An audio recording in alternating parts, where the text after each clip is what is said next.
With over 1,000 monsters to choose from in D&D, it can be hard to know which ones to use, and even harder to know how to play them. What weapons do they favor? What tactics would they use? How do they interact with other types of monsters? These are all questions that can come up to DMs that are looking to make their combats more enticing for their players. It's certainly one that I struggled with. That's why I'm back today with another monster breakdown for D&D. Hello again everyone, I'm Bill from AltRoll, and today I'm going to dive into a brief history of a D&D creature, how that history was adapted into 5th edition, and how this lore can help game masters make their combat encounters better. So, whether you're here for the cool lore breakdown or for the combat tactics, I'm hoping to give you a lot more to chew on when it comes to the monsters we face in D&D. For episode 11, let's look at the militant masters of martial might, Hobgoblins. Hobgoblins originate from English folklore, dating back to the early 16th century. Thought of as household spirits, hobgoblins were small, hairy little men who could be found within human dwellings doing chores in return for food. Compared to other fairy folk, they were more mischievous in nature and very fond of practical jokes. If annoyed, hobgoblins could be frightening or even dangerous, but simply offering them some new clothes is enough to banish them forever. As time has gone on, hobgoblins have remained prevalent in fantasy media, appearing in Shakespeare's A Midsummer Night's Dream, the Spiderwick Chronicles book series, and even the Harry Potter series.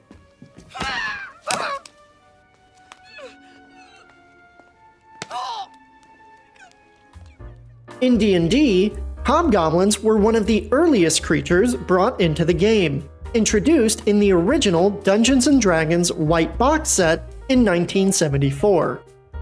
Described simply as large and fearless goblins, hobgoblins have been a staple D&D monster, standing alongside goblins and orcs throughout the entirety of the series. While there were some early variants of the hobgoblin, such as the aquatic coelinth, they began to see a lot more lore and variants added in 3rd and 4th edition, with various grunts, archers, soldiers, warcasters, commanders, and even a hobgoblin hand of Bane. By the time the hobgoblin got to 5th edition, it had several pages of developed lore to its name, though its variants were brought down to just 3: the regular hobgoblin, the hobgoblin captain, and the hobgoblin warlord. In 5th edition, the hobgoblin is described as a large goblinoid that measures virtue through physical strength and martial prowess. They possess dark orange or red-orange skin, dark brown or dark gray hair, piercing yellow or brown eyes, and wide mouths that sport sharp and yellowed teeth. Some males may also have large blue or red noses, which are seen as marks of power among goblinoids. Hobgoblins are just one part of the humanoid subrace known as goblinoids, which also contains goblins and bugbears. Being bigger than regular goblins and smarter than bugbears, hobgoblins boss around their fey cousins to do their bidding, using them as simple workers and cannon fodder. When not using their intellect to boss around other goblinoids, hobgoblins focus on honing their tactics and discipline, being able to carry out sophisticated battle plans under the direction of a cunning leader. The only time their tactics will fail are when facing elves, as they have such a deep-seated hatred of them that a hobgoblin will attack an elf over any other opponent, even when it's unwise to do so. When looking at their society, hobgoblins are extremely militaristic, with every aspect of their organization resembling a standing army. They gather themselves into tribal bands known as legions, where each goblinoid has a rank that they must earn through strength and cunning in battle. At the bottom are expendable fodder, made up of small goblins, bugbears, orcs, and sometimes evil humans. Above the fodder are the rank-and-file soldiers of the Legion, made up of regular Hobgoblin soldiers and the occasional Bugbear Chief. Commanding these soldiers are a series of Hobgoblin captains, each with their own retinue underneath them. The captains are then led by a singular Hobgoblin warlord, who claims dominion over the entire Legion with a tyrannical fist. Outside of this hierarchy, Hobgoblins also train animals to serve the Legion. They use oxen and horses to transport goods and weaponry, communicate with each other using trained ravens, and keep wolves to guard prisoners and protect their camps. When cavalry is needed, Hobgoblins will mount wargs to ride into battle. And it's even rumored that some tribes keep carnivorous apes as fighting beasts. The Hobgoblins within a legion are disciplined and well-trained, able to fight with a variety of weapons and armors. They also have great skill at crafting arms, armor, siege engines, and other military devices, and take exceptional care of their gear. While each legion is organized and disciplined, rival legions compete constantly for reputation and status. Meetings between legions often erupt in violence if troops aren't restrained, and only exceptionally powerful leaders can force multiple legions to cooperate on the battlefield. As such, most legions work independently, claiming lands with abundant resources which they use to build immense strongholds. Once an area is under their control, they will begin fortifying their defenses with traps and siege weapons, subjugate any nearby inhabitants to serve as slaves, and then expand their territory through sheer military force. Due to this serious militaristic society, Hobgoblins haven't developed a lot of hobbies outside of warfare. In fact, even their religion revolves around the promise of perpetual warfare. Like other goblinoids, Hobgoblins worship Maglubiet the Mighty One. Pictured as an 11-foot-tall, battle-scarred goblin with black skin and fire erupting from his eyes, Maglubiet promises an afterlife of combat as he leads his army on the plains of Acheron. While goblins fear this new life after death, Hobgoblins yearn to join the honored ranks of Maglubiet's army.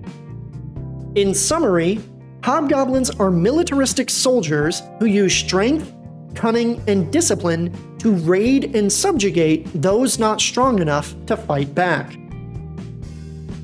Now that we've examined their lore, let's pivot over to the Hobgoblins' mechanics by looking at their stat block. This is what the Hobgoblin stat block looks like. Let's break it down section by section and look at what's listed here in detail. Starting at the top, we have their size, creature type, and alignment. Size in 5th edition defines the space a creature takes up in combat, with a medium creature taking up a 5-foot by 5-foot square or hex on a battle map. Using the 3.5 edition Dungeon Master's Guide, shown here, Hobgoblins can be between 4 to 8 feet tall and weigh anywhere between 60 and 500 pounds. Their creature type is humanoid, with goblinoid in parentheses.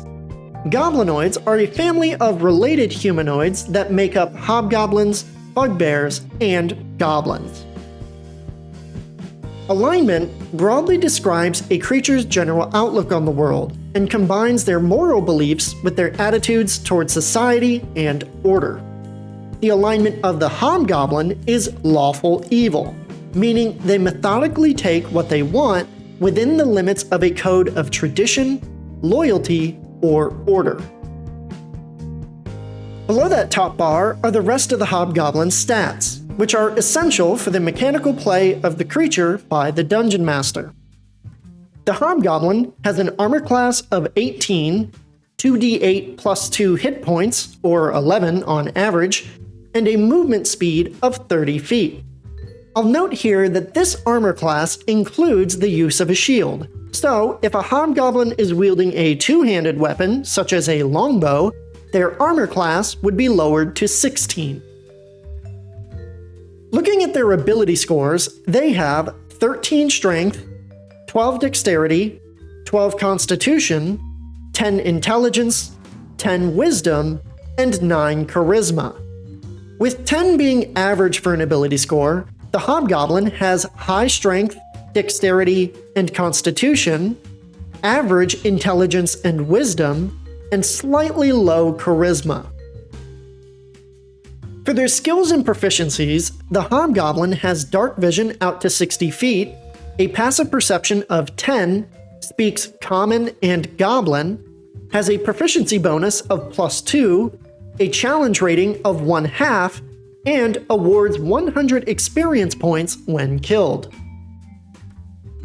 In terms of special abilities, the Hobgoblin has the Martial Advantage ability, which, once per turn, allows the Hobgoblin to deal an extra 2d6 damage to a creature it hits with a weapon attack if that creature is within 5 feet of an ally to the Hobgoblin that is not incapacitated.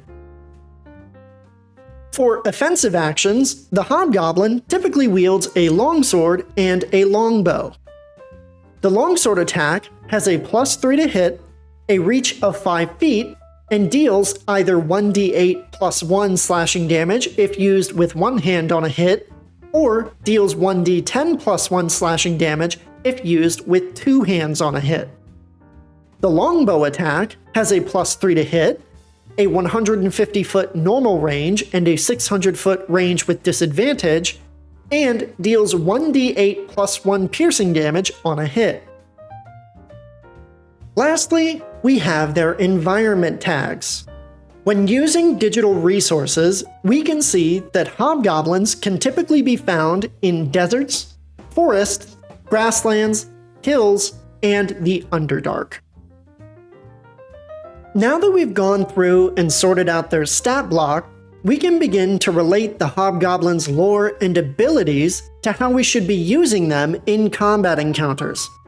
Specifically, we're going to look at how they behave, how they would approach a combat situation, and how to get into the mind of a Hobgoblin if you want to fight effectively as one.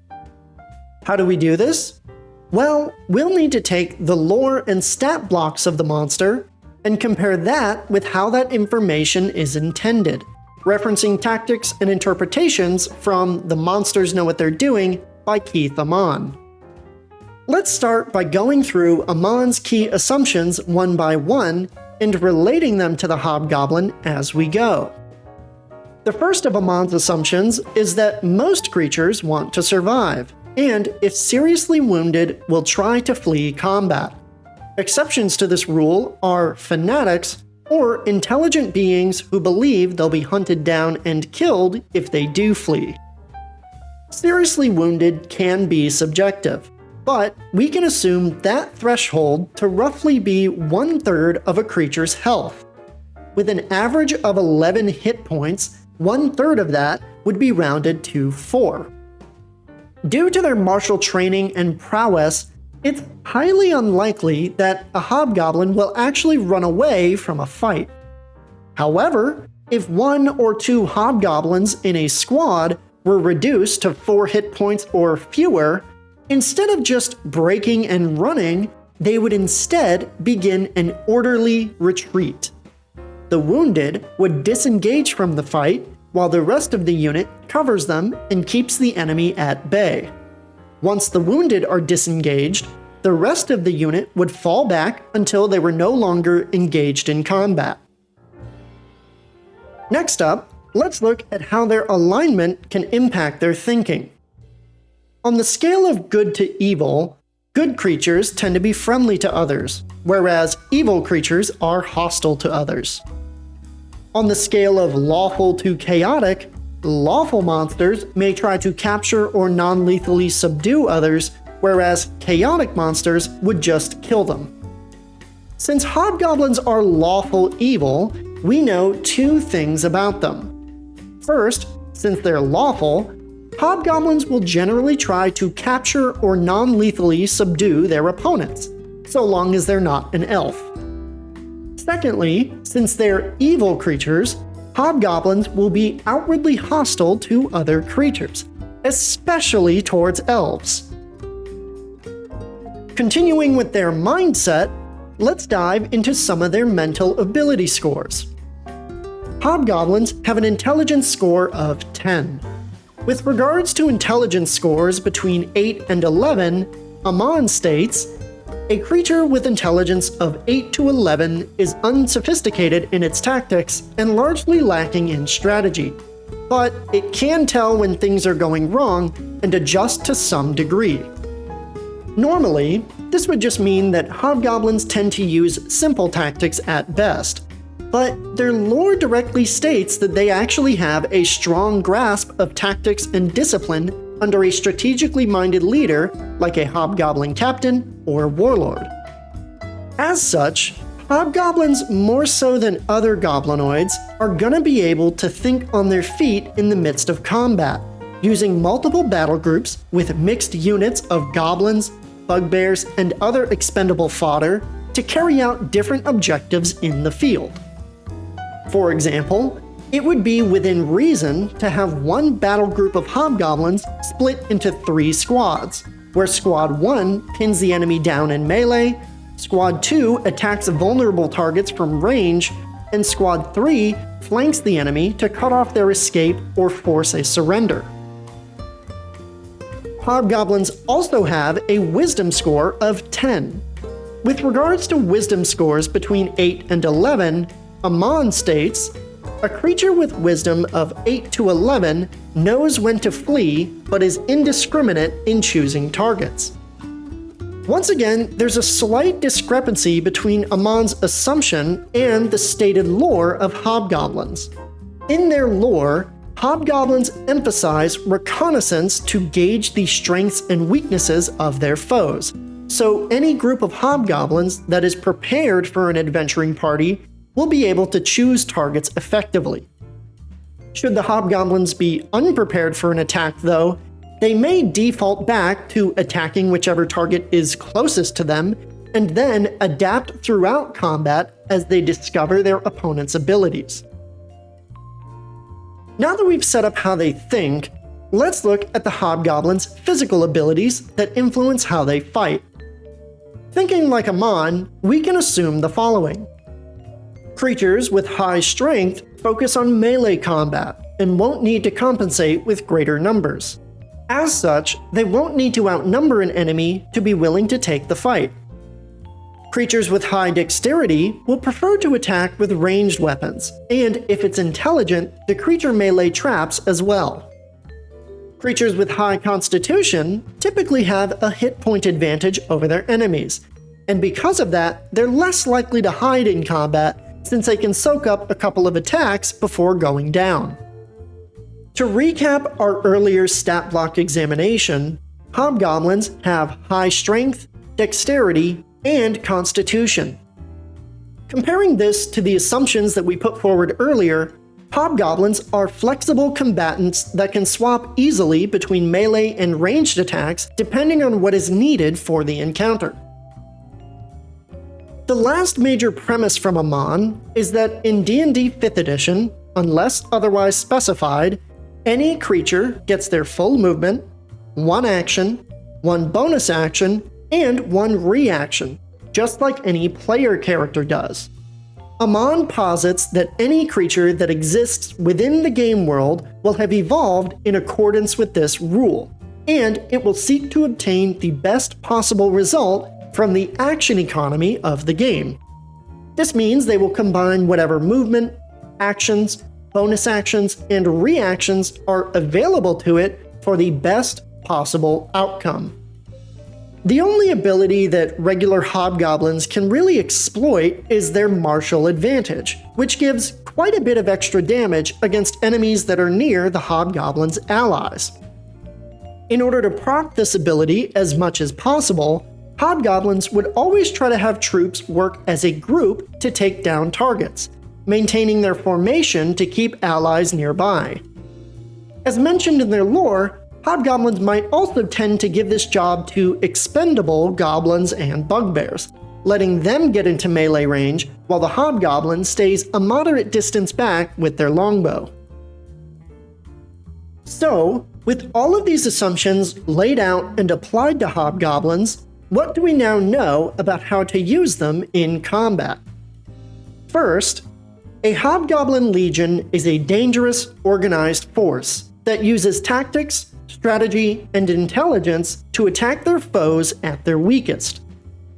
As a militant legion, they'll send out dedicated squads of hobgoblin soldiers combined with auxiliary goblins or bugbears to accomplish various objectives, such as patrolling an area, securing a stronghold, assassinating a group of troublesome adventurers, or dominating a local region by force.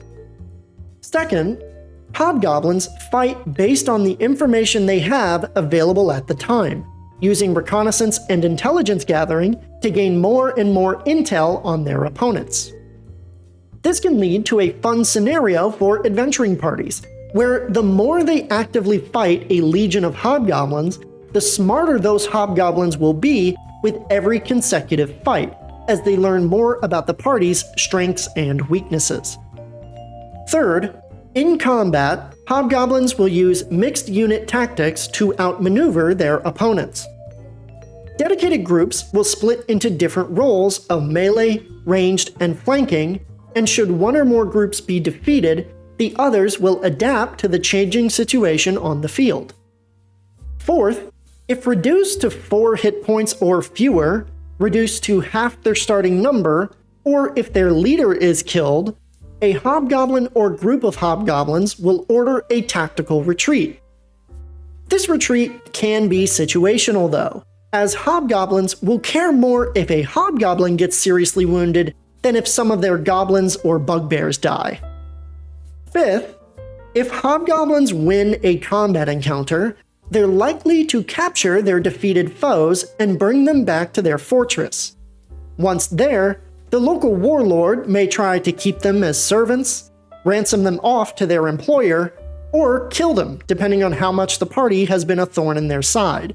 But that choice is going to be situational for the Dungeon Master.